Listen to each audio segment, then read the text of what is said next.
Sir, आपके नेता यानी मिथिलेश पासवान जी को किसान प्रकोष्ठ का जिला अध्यक्ष मनोनीत किया गया, इस पर आप क्या बोलना चाहेंगे? देखिए, जो भी छोटे वर्कर हैं और लगन और मेहनत से जब काम करते हैं ना,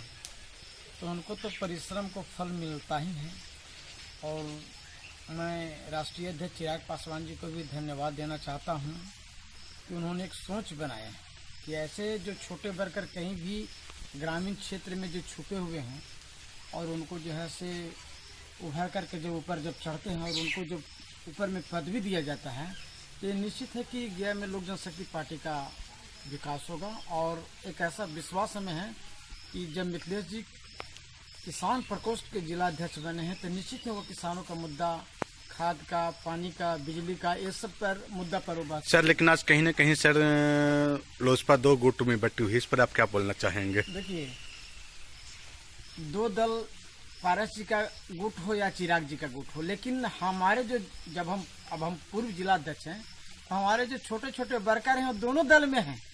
चिराग जी के भी साथ में है और पारस जी के साथ में है। अगर चिराग जी भी के गुट में भी बनेंगे किसी पद पर तो भी हमको खुशी है, और पारस जी के पद पर बनेंगे तो भी हमको खुशी है, क्योंकि दोनों जो भी जनता जो गया जिला के जो छोटे वर्कर हैं वो सब हमारे लिए एक समान है। सर, आगामी 30 तारीख को आशीर्वाद यात्रा है, आप उस पर किस तरह से लोगों के बीच में उभरेंगे? देखिए, आशीर्वाद यात्रा की तो तैयारी गया में चल रहा है और इसमें लोग जो है से दमखम के साथ मतलब पार्टी उतरेगी। लोजपा का ऐसा दिखाएगा कि हम जो है से गया में बहुत मजबूत स्थिति में हैं और यहाँ जो है से चेहरा जो है से रामविलास पासवान जी को सब कोई देख रहा है, चाहे वो किसी भी गुट का यात्रा। अगर मान लीजिए कि पारस जी भी अगर यहाँ अगर गया आएंगे या प्रिंस राज भी आकर के अगर यहाँ अपना यात्रा करेंगे तो उनको में भी जनता समर्थन करेगा, क्योंकि अभी सबका आस्था रामविलास पासवान जी पर है। सर, अभी आपके क्षेत्र का कुछ समस्याएं आने वक्त में नजर पड़ी, सड़क को लेकर के क्या बोलना चाहेंगे आप? हम कुछ दिन पहले भी आप लोग जब उस तरह के जब स्टेटमेंट ले रहे थे तो हम बोले थे कि कुछ प्रेस के साथ ही अगर इस तरीके से ग्रामीण क्षेत्रों में दौरा करना अगर चाहेंगे, जैसे लक्ष्मीपुर जो हत्या अभी हुआ उसमें भी हम बोले थे कि अगर ग्रामीणों में भी देखा जाए घूमते रहेंगे हमारे प्रेस के साथ ही, तो निश्चित ही जो है ग्रामीण क्षेत्र में क्या परेशानियां हैं दिखाई पड़ेगा। समझ जाइए कि 70 साल हो गया, आज़ादी के 70 से 75 साल हो गया और मेरा जो है गांव शहर से मात्र 5 किलोमीटर की दूरी पर है। एयरपोर्ट से दूरी मात्र इसकी 2 किलोमीटर के वह है, लेकिन उसके बाद भी यहाँ के बच्चों को पढ़ने के लिए या अभी आप आते समय भी हो सकता है कि 1-2 बार आप लोग भी गिरे होंगे, रोड में गाड़ी फंस गया होगा, ढकेले होंगे, तो समझ जाइए कि 1-2 किलोमीटर हम लोग शहर से नजदीक हैं और उसके बाद में भी हम लोग सब सुविधा से। सर, इस स्थिति में बारिश के मौसम में आप किस रूट से जाते हैं? कितना दूरी पड़ती है? गया जाने में हम लोग को 20 किलोमीटर पड़ जाता है गया जाने में, और अगर इस रोड बन जाए तो हम लोग जो 10 गांव है उसका दूरी मात्र 7 किलोमीटर है। सर, अभी भी आपने बोला कि 10 किलोमीटर और 20 में 7 किलोमीटर और 20 किलोमीटर की दूरी पर, तो आखिर आप सर पूर्व में लोक जनशक्ति पार्टी के पूर्व जिला अध्यक्ष रह चुके हैं, तो सरकार से क्यों नहीं मांग? लगातार हम मांग किए हैं। हम आपको हम लेटर पैड पर भी डीएम महोदय से भी मिल करके, हमारे जो अभी विधायक हैं विजय मांझी, अभी प्रेजेंट में सांसद हैं विजय मांझी, अभी विधायक हैं ज्योति मांझी, उन लोग से भी बात किए हैं। कहिएगा तो हम कॉल डिटेल्स भी दे देंगे कि आपको हम रोड के बारे में बताए हैं कि नहीं, लेकिन बस वही एक जाप हो गया है, कोरोना कोरोना कोरोना।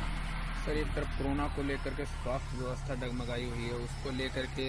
श्वसन क्रिया का भी स्थिति खराब चल रहा है, उस पर आज आप वृक्षारोपण कर रहे थे, इसको लेकर के आप क्या राय? देखिए, जिस तरीके से आप देख रहे हैं कि बांस का पेड़ रोपने में बहुत ज्यादा जो है उसमें देखने में वो खराब जरूर पेड़ लगता है, लेकिन सबसे ज्यादा ऑक्सीजन देती है बांस का पेड़, और बरगद का पेड़ हो गया, पीपल का। तो हम भी जो है आज सागवान, नीम, ये सब का जो है पेड़ लगाए हैं। और मैं माननीय मुख्यमंत्री नीतीश कुमार जी से निवेदन करते हैं कि आप भी एक ऐसा लोकेशन दे, और जितने भी हमारे प्रदेश में पार्टियां हैं, चाहे बीजेपी है, जदयू है, लोक जनशक्ति पार्टी है, राजद है, सभी के कार्यकर्ता अगर एक पेड़, ओनली 4, अगर एक पेड़ अगर वो लगाते हैं तो निश्चित है कि अगले 1-2 साल में जो है से हमारे यहाँ जो है से स्वास्थ्य की सुविधा जो है से अच्छा हो जाए, किसी को बीमारी से उतना जल जीवन हरियाली पर आप क्या बोलना चाहें कि जल लगाने से किस तरह के, पेड़ लगाने से किस तरह के फायदा होते हैं और जल से किस तरह से? देखिए, जब पेड़ जब लगाया जाता है तो उससे जो वातावरण में जो वायुमंडल में जो एक ऑक्सीजन निकलता है, उससे ऑक्सीजन जब ऊपर जा करके वायुमंडल में जब वो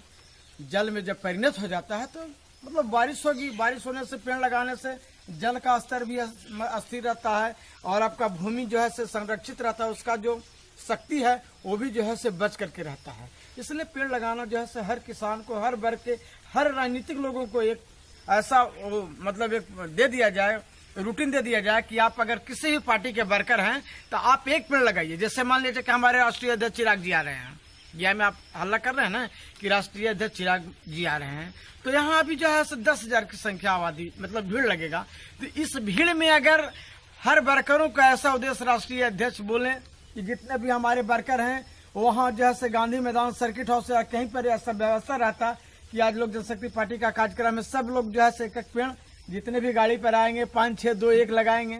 तो मतलब पेड़ लगाने में सुविधा होगा। मिथिलेश पासवान जी को किस तरह से आप बधाई देना चाहेंगे? देखिए, हम तो आगे बोल दिए ना कि जब छोटे वर्कर जब हमारा साथ में रहता है और जब कुर्सी पर चढ़ता है तो हमको बहुत खुशी होता है। हमारे जितने भी हमसे जो छोटे वर्कर हैं, मैं उनको राष्ट्रीय अध्यक्ष मानता हूँ कि वो हमारे लिए राष्ट्रीय अध्यक्ष हैं। जितने भी गया जिला के लोक जनशक्ति पार्टी के कार्यकर्ता हैं उनको मैं राष्ट्रीय अध्यक्ष के रूप में देखता हूँ। परिचय अपना दीजिए। लोक जनशक्ति पार्टी पूर्व जिला अध्यक्ष वीरेंद्र सिंह।